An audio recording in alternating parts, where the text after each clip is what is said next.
सर्वप्रथम सर्वांना श्री स्वामी समर्थ. स्वामी महाराजांच्या कृपेने तुमच्या सर्व चांगल्या इच्छा पूर्ण होत ही स्वामींचरणी प्रार्थना करते आणि आजच्या व्हिडिओला सुरुवात करते. पांडुरंग हरी वासुदेव हरी, पांडुरंग हरी वासुदेव हरी. आज 25 जुलै 2026 वर्षाची सर्वात मोठी एकादशी म्हणजे देवशयनी आषाढी एकादशी आलेली आहे. प्रत्येक महिन्यात 2 पंधरवाडे म्हणजे पक्ष असतात. एक शुक्ल पक्ष आणि दुसरा कृष्ण पक्ष. या प्रत्येक पक्षातील 11व्या तिथीला एकादशी असे म्हणतात. या एकादशीपैकी आषाढ आणि कार्तिक महिन्यातील एकादशी विशेष महत्त्वाची मानली जाते. बघा, पांडुरंगाचे भक्त म्हणजे सर्व वारकरी लांबून लांबून दूरवरून आपल्या पांडुरंगाच्या भेटीला दर्शनाला अगदी बऱ्याच जो 15 दिवस महिनाभर अगदी पायी चालून दर्शनात जात असतात पंढरपूरला. आपल्याला जाणं होत असेल किंवा नसेल, आपण घरी सुद्धा पांडुरंगाची अगदी मनोभावे सेवा जर केली ना, कुठल्या ना कुठल्या रूपात येऊन आपला पांडुरंग, खऱ्या मनाने केलेली भक्ती कधीच वाया जात नाही. आपला पांडुरंग आहे, आपली विठू माऊली आहे, रुक्मिणी माता आहे, कोणत्या ना कोणत्या रूपात येऊन आपल्याला दर्शन देऊन जाते आणि आपल्या सर्व इच्छा मनोकामना जरूर पूर्ण करून देत असते. तर आज आषाढी एकादशीच्या सर्वांना माझ्याकडून खूप खूप शुभेच्छा. तर आषाढी एकादशीला आपण सर्वांनीच विठू माऊलीची, रुक्मिणी मातेची सेवा केलेली असेल, अभिषेक केलेला असेल. तर बघा, आषाढी एकादशीचा उपवास संपूर्ण दिवस रात्र असतो आणि दुसऱ्या दिवशी म्हणजे द्वादशीला आपण तो उपवास सकाळी पांडुरंगाची सेवा, अभिषेक करून, तुळशी अर्पण करून, देवांना नैवेद्य, गाईला नैवेद्य, एखादं जोडपं जेवू घालता आलं तर जोडपं जेवू घाला, एखाद्या ब्राह्मणाला तुम्हाला शिदा देता आली तर शिदा देऊन मग आपण उपवास सोडायचा आहे. साध्या भोळ्या मनाने आज पांडुरंगाची भरभरून सेवा करा. दिवसभर मनोभावे पांडुरंग हरी वासुदेव हरी, ओम विष्णवे नमः, ओम विष्णवे नमः, नाहीतर ओम नमो भगवते वासुदेवाय नमः, ओम नमो भगवते वासुदेवाय नमः. आपल्या भगवान श्री हरी विष्णूंचा जेवढा मंत्र जपाल ना तेवढं 1000 पटीने आपल्याला पुण्यफळ मिळणार आहे. म्हणून आज कुणाशीच बोलू नका, अगदी मौन धरून घ्या. मनातल्या मनात जेवढा मंत्र जपता येईल ना, बघा सोन्यासारखं फळ मिळणार आहे. आज सर्वांनी पांडुरंगांच्या चरणी तुळशीचा अभिषेक, तुळशीचं अर्चन करायचं आहे. जेवढी तुळशी पत्र असेल, तुम्ही वाहिलेलीच असेल, ज्यांच्याकडून राहून गेलेली असेल, संध्याकाळी अगदी रात्रीच्या थोडी रात्र झाली तुम्हाला तरी पण पांडुरंगाला आज तुळस सर्वांनी जरूर अर्पण करा. मुलांकडून सुद्धा तुळशीचा अभिषेक पांडुरंगाला, विठू माऊलीला, रुक्मिणी मातेला जरूर अर्पण करून घ्यायची आहे. रुक्मिणी मातेला सर्व स्त्रियांनी पांडुरंगांची तर सेवा करतच आहोत. ती पांडुरंगाची सेवा केव्हा पूर्ण होते? माता लक्ष्मीची म्हणजेच रुक्मिणी मातेची हळदी कुंकू फुलं अक्षता वाहून रुक्मिणी मातेची पूजा करा. देवी आईला 11 वेळा 21 वेळा कुंकुमार्चन करा. लाल फुलं, एखादी वेणी अर्पण करा. त्याचबरोबर आज देवांना जो नैवेद्य बनवलेला असेल, तुम्ही फराळ केलेला असेल त्याचा नैवेद्य दाखवायचा आहे किंवा दूध साखरेचा नैवेद्य दाखवा, गूळ खोबऱ्याचा नैवेद्य, खडी साखरेचा, वेगवेगळी मिठाई, वेगवेगळ्या खिरीचा नैवेद्य तुम्ही दाखवू शकता. जरी आपण तांदूळ खात नाही, जी व्यक्ती एकादशीचा उपवास करते ती तांदूळ वर्ज्य करते, पण आपण देवांच्या सेवेत उपवास करतो. देवांचा उपवास नसतो आपल्यासाठी. तर देवांना नैवेद्य दाखवायचा आहे. जो तुम्ही फराळाचा केलेला असेल, तुम्ही जेवणासाठी, आहारासाठी, तो नैवेद्य आधी देवांना दाखवा आणि मग आपण फराळ करायचा आहे. फळांचा नैवेद्य दाखवा, वेगवेगळ्या मिठाईचा, केळीचा नैवेद्य दाखवू शकता तुम्ही. आज आपल्याला सर्वांना मंदिरात जाऊन दर्शन घ्यायचं आहे. घराजवळ स्वामींचं मंदिर असेल, विठू माऊली, रुक्मिणी मातेचं मंदिर असेल, श्रीकृष्णांचं मंदिर असेल, लक्ष्मीनारायणांचं मंदिरात जाऊन दर्शन घ्यायचं आहे. बरोबर जाताना हार, फुलं आणि खास म्हणजे देवांना प्रिय असणारी तुळस प्रत्येकाने बरोबर जरूर घेऊन जा आणि तुळस अर्पण करायची आहे. गोडाचा नैवेद्य दाखवा किंवा तुम्ही केळीचा नैवेद्य देवांना दाखवला तरीही चालेल. आषाढातील शुद्ध एकादशीस भगवान श्री हरी विष्णू झोपी जातात. त्यामुळे या एकादशीला देवशयनी एकादशी असे म्हणतात. झोपी गेलेले भगवान श्री हरी विष्णू कार्तिक महिन्यातील शुद्ध एकादशीला जागे होतात. त्यामुळे त्या एकादशीला प्रबोधनी एकादशी, कार्तिकी एकादशी असे म्हटले जाते. बघा, सुंदर सोन्यासारखे हे दिवस असतात. आजपासून आषाढी एकादशी ते कार्तिकी एकादशी असा हा चातुर्मास सुरू होत असतो. महिलांनो, दादांनो, जेवढी तुळस अर्पण करता येईल ना या चातुर्मासात, रोज एक तुळशीचं पान आपल्या विठू माऊलीच्या चरणी, बाळकृष्णांच्या चरणी जरूर अर्पण करा. जी व्यक्ती आषाढी एकादशीला विठू माऊली रुक्मिणी मातेची सेवा करते ना, त्या व्यक्तीला या जन्मात तरी कधीच कशाला कमी पडत नाही. तिच्या आयुष्याचं, तिच्या लेकराबाळांच्या आयुष्याचं सोनं झाल्याशिवाय राहत नाही. तिच्या घरात अखंड लक्ष्मी वास करते, निवास करते आणि तिच्या घरातलं दुःख दारिद्र्य दूर करत असते. ज्या पण इच्छा असतील तुमच्या, भगवान श्री हरी विष्णू, माता लक्ष्मी जरूर पूर्ण करतील. म्हणून असा हा सोन्यासारखा आषाढी एकादशीचा दिवस आहे. तर आज सर्वांनी संध्याकाळी महिलांनो उपाय जरूर करा. पिवळी मोहरी असेल तुमच्याकडं, नसेल तर घेऊन या. पण आज पिवळ्या मोहरीचा 1 किंवा 2 उपाय मी आता सांगत आहे, जरूर करा. घरात कितीही पीडा असू द्या, त्रास असू द्या, कुणाच्या नजरबाधेमुळे तुमच्या प्रगतीत अडीअडचणी येत असतील तर संपून जाईल. विठू माऊली रुक्मिणी मातेची इतकी भरभरून कृपा होणार आहे. पिवळी मोहरी भगवान श्रीहरी विष्णूंना इतकी प्रसन्न करत असते की आपल्या सर्व इच्छा विठू माऊली, भगवान श्री हरी विष्णू भरभरून आपल्याला आशीर्वाद देतात आणि सर्व इच्छा पूर्ण करतात. तर अगदी आज आषाढी एकादशीला आपण सर्वच जण मंदिरात जाणार आहोत. महिलांनो, संध्याकाळी 6:30 नंतर ते अगदी रात्रीचे 9-10 वाजले ना तरीही चालेल, पण आपल्या घरात आपल्याला कापूरसोबत एक वस्तू जाळायची आहे. उपाय जरूर करा महिलांनो. चांगले रिझल्ट तुम्हाला तुमच्या आयुष्यात, तुमच्या घरात दिसून येणार आहे. म्हणून उपाय थांबवू नका. जरी आपण बाहेर जाणार आहोत मंदिरात देवदर्शनाला, उशीर झाला तुम्हाला घरी यायला, तरी पण उपाय थांबवू नका. उशिरापर्यंत उपाय केला तरीही चालेल. संपूर्ण दिवस रात्र ही एकादशी तिथी असल्यामुळे उपाय अजिबात थांबवू नका. सेवा जरूर करा, फळ भरभरून मिळणार आहे.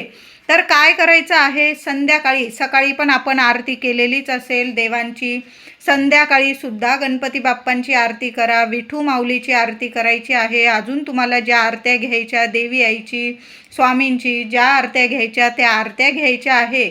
आणि त्यानंतर कापूरचं भांडं घ्यायचं आहे. तुम्हाला कापराचं भांडं घ्यायचं आहे. त्यामध्ये तुम्हाला थोडेसे तांदूळ ठेवायचे आहे, किंवा तुमच्याकडं शेणीचा तुकडा असेल, गाईची शेणी असेल तर तो शेणीचा तुकडा घ्यायचा आहे. त्यावर थोडंसं गाईचं तूप टाका. उपाय आवर्जून करा महिलांनो. 100% तुम्हाला रिझल्ट तुमच्या आयुष्यात आणि तुमच्या घरात दिसून येणार आहे. शेणीचा, गाईच्या शेणीचा तुकडा घ्या. नसेल थोडेसे तांदूळ घेतले अख्खे चालेल, तर त्यावर थोडंसं गाईचं तूप टाकायचं आहे आणि त्यावर कापूर जाळायचा आहे. तुम्हाला भीमसेन कापूर जाळा, 2-4 वड्या जाळाव्या लागल्या जाळा. आणि त्यावर 2 चिमूट पिवळी मोहरी जाळायची आहे. आणि 5 किंवा 7 लवंग तुम्हाला फुलाच्या चांगल्या बघून घ्या. त्या लवंगसुद्धा, पिवळी मोहरी जेव्हा टाकाल तेव्हा त्या लवंगसुद्धा कापूरसोबत जाळायच्या आहे. प्रथम देवांना देवघरात तो कापूर धूप दाखवायचा आहे आणि नंतर संपूर्ण घरात तो कापूर धूप पसरवायचा आहे. इतका सुंदर अनुभव येतील. दैवी शक्ती तुम्हाला जागृत दिसेल तुमच्या घरात. इतके सुंदर सोन्यासारखे तुम्हाला रिझल्ट दिसतील. तुमच्या आयुष्यात किंवा घरात ज्या अडीअडचणी आहे क्षणात मार्ग निघतील. कारण पिवळी मोहरी आणि लवंग लक्ष्मी नारायणांना प्रसन्न आहे.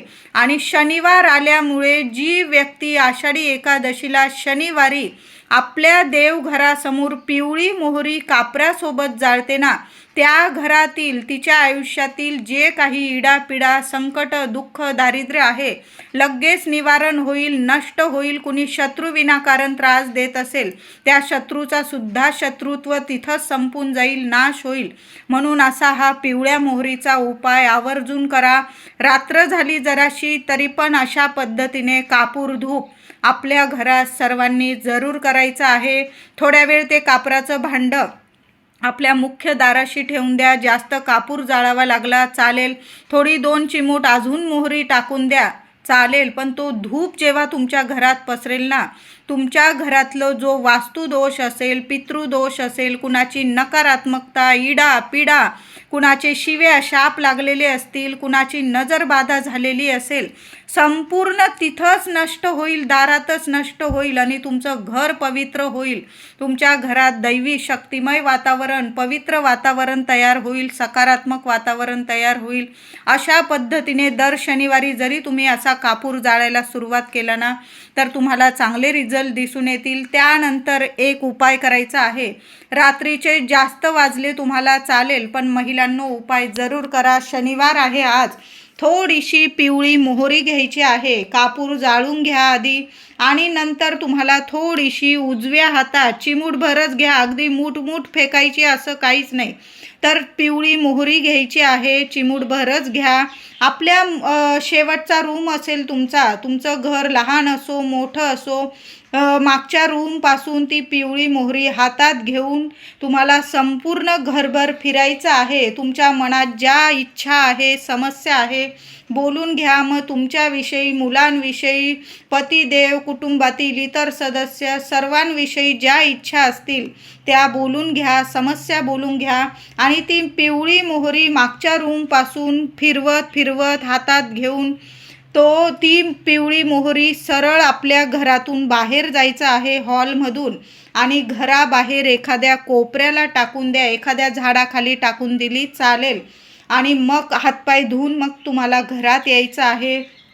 यामुळे तुमच्या घराला लागलेली कुणाची नजरबाधा असेल ना, क्षणात बाहेर फेकली जाईल. तुमच्या अडचणी बाहेर फेकल्या जातील. म्हणून हा पिवळ्या मोहरीचा उपाय आवर्जून करा. आता तुम्हाला लगेच फेकून द्यायची नसेल तर काय करायचं, आज शनिवार आहे. रात्रभर तुमच्या हॉलमध्ये किंवा तुमचा बेडरूम असेल, किचन असेल, चिमूटभर पिवळी मोहरी प्रत्येक कोपऱ्याला, 4ही कोपऱ्याला चिमूटभर पिवळी मोहरी, 4 कागदाचे तुकडे घेतले तुम्ही चालेल. त्या कागदांवर जरी ठेवून दिली तुम्ही तरीही चालेल. दुसऱ्या दिवशी उद्या द्वादशीला सकाळी उठल्याबरोबर आंघोळीच्या आधी घर तुम्ही जेव्हा झाडाल ना, तेव्हा ती पिवळी मोहरी सुद्धा झाडून घ्यायची आहे. सुपात भरून घ्या, एखाद्या कागदात तो कचरा भरून घ्या आणि घराबाहेर तुम्हाला टाकून द्यायचा आहे. हातपाय धुवून घ्यायचे आहे. अशा पद्धतीने तुम्ही आज पिवळ्या मोहरीचा उपाय जरूर करा. तुम्ही लगेच जरी घरातून फिरवून तुम्ही मागच्या रूमपासून हॉलपर्यंत फिरून ती पिवळी मोहरी घराबाहेर टाकून दिली ना, लगेच इडापिडा नष्ट होऊन जाईल. किंवा तुमच्या घरात खूप वास्तुदोष आहे, पितृदोष आहे, खूप भरभरून अडचणी येत आहे, तर काय करायचं, रात्री झोपण्यावेळी हा उपाय करा. सगळे झोपून गेले, लहान लेकरं असतील तर ते झोपल्यानंतर हा उपाय करा.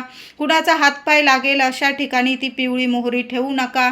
घराच्या 4ही कोपऱ्यांमध्ये छोटे छोटे कागदाचे तुकडे घ्या, त्यावर थोडी चिमूटभर पिवळी मोहरी पसरवून ठेवा.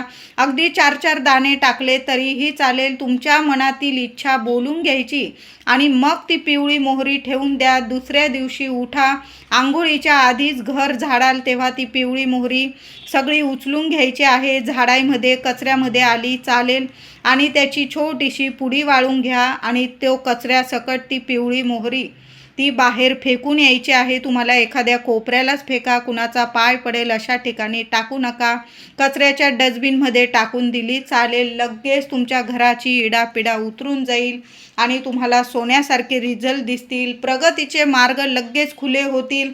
ज्या काही अडीअडचणी आहे त्यातून सुद्धा पांडुरंगाच्या कृपेने, विठू माऊलीच्या कृपेने लगेच मार्ग निघतील. मुलांना शिक्षण असो, नोकरी असो, चांगले तुम्हाला शिक्षण, नोकरीत प्रगती दिसून येईल. पतिदेवांना काही अडीअडचणी असतील, काही वेळा कुणी येऊन गेलं की त्यामुळे सुद्धा नजरबाधा लागते आणि मग भरभरून अडीअडचणी येतात. आपल्या वस्तू खराब व्हायला लागतात. कुणाची नजर जर वाईट असेल तर काही वेळा खरोखर आपलं मशीन असेल, फ्रीज असेल, फॅन असेल किंवा आपलं घड्याळ वगैरे असेल, अचानक बंद वगैरे पडतं. घरात बरेच प्रॉब्लेम येतात तर दर शनिवारी जरी तुम्ही पिवळ्या मोहरीचा असा उपाय केला तरीही चालेल. पण आषाढी एकादशी शनिवारी आल्याने तर अवश्य हा उपाय जरूर करा महिलांनो. आणि उद्या द्वादशीला ती पिवळी मोहरी घराबाहेर टाका. आज जरी रात्रीच्या रात्री तुम्ही घरातून फिरवून टाकून दिली चालेल. रात्रीचे 11 वाजले 12 वाजले पण उपाय थांबवू नका. तुम्हाला चांगले तुमच्या आयुष्यात रिझल्ट दिसून येईल. तुम्हीच मला सांगाल ताई चांगले आम्हाला परिणाम आमच्या आयुष्यात दिसून आले आहे. कधीच कुणाची नजर बाधा लागणार नाही. दर शनिवारी जरी असा उपाय केला ना तरीही चालेल. उद्या सकाळी 12 वाजेच्या आतच 11-12 वाजेपर्यंतच आपल्याला आषाढी एकादशीचा उपवास सोडून घ्यायचा आहे. म्हणून लवकर उठा. देवांना अभिषेक वगैरे करून नैवेद्य दाखवा आणि गाईला नैवेद्य आवर्जून दाखवा. आज राहून गेलेलं असेल तर उद्या उपवास सोडण्याआधी गाईला ताजी तूप गूळ लावलेली चपाती किंवा तुम्ही जो नैवेद्य बनवलेला असेल तो आधी खाऊ घाला नैवेद्य गाईला आणि मग उपवास सोडायचा आहे. संपूर्ण एकादशीचं सोन्या